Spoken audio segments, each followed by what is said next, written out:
Hello, in this video I will show you how to create interactive grass in Unity. In the end of the video you will get something like this. There are some stylized mesh grass patches and they are displaced when the sphere is moving around. You can also replace the sphere with any object. It can be a vehicle or animal or even your character. So keep watching this video attentively. Let's get started. I opened the scene and added some grass patches here. They are really simple, it's just meshes of grass and you can basically make it by yourself or find on asset store. I will use just a simple default material on them to indicate what grass patches we created for our shader, but we will replace it later with our own shader. After placing the grass, let's create this shader. I will create URP lead shader that will apply lighting by default to the object. I will open shader graph with double click on this shader. Then I will open it to full screen mode with Shift plus space. First we need to check that our shader works and applies properly, so we will just create a texture parameter and then we will use sample texture to denote to get the base color. We also do this because I'm horribly annoyed with these white grass patches. In the Unity editor I will right click on the shader graph and create material. Here I should assign our texture. We have color map for all of the objects, so these grass patches they are also attached to this map. I will just pick it and apply the material to all of the grass patches. Now they change their color to green,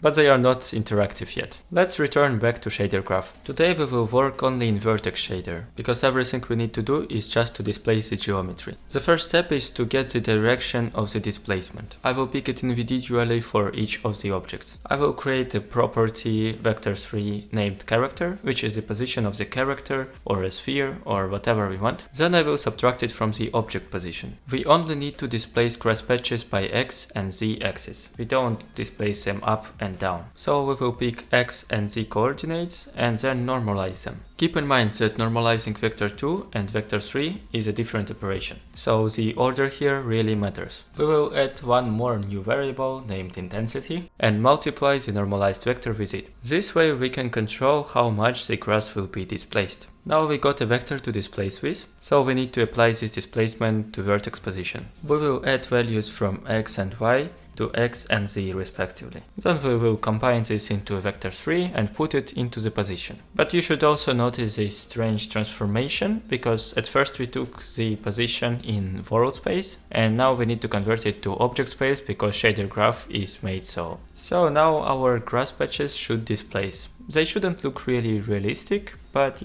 somehow displaced. Let's go back to the editor. I can set the position manually, but it's really hard to catch specific position in the world space and then to change it with values. We want to make it simpler. I will create new C# script with mono behavior. Then I will add execute always attribute. It will allow script to execute in edit mode and in play mode as well. We will have two variables. First is the transform that displaces the grass, and the second one is material of the grass. Then everything we need to do in the update is to transfer the position from the transform object to the material. This way we can move only small object on the scene and it will automatically transfer its coordinates to the shader, so that we don't need to set them manually to test the things. I will create a sphere in Unity and will add this script and attach all of the components there.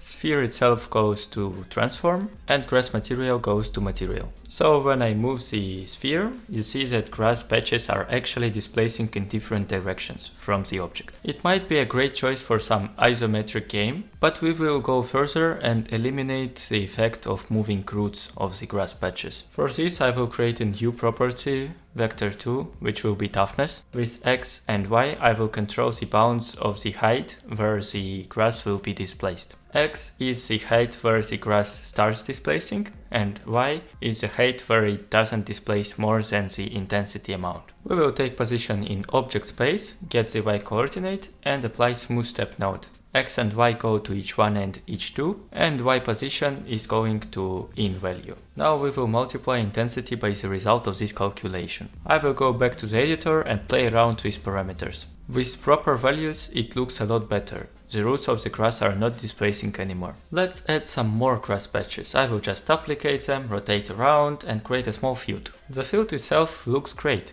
but there is one big problem. Grass patches that are too far away should not displace, but they do. That means that we should change the intensity depending on the distance from the object. Let's go back to shader graph and fix this. We already got the direction, which is not normalized yet. We can take its length and get the distance between object and grass patch. I will create a new vector 2D variable that is influence.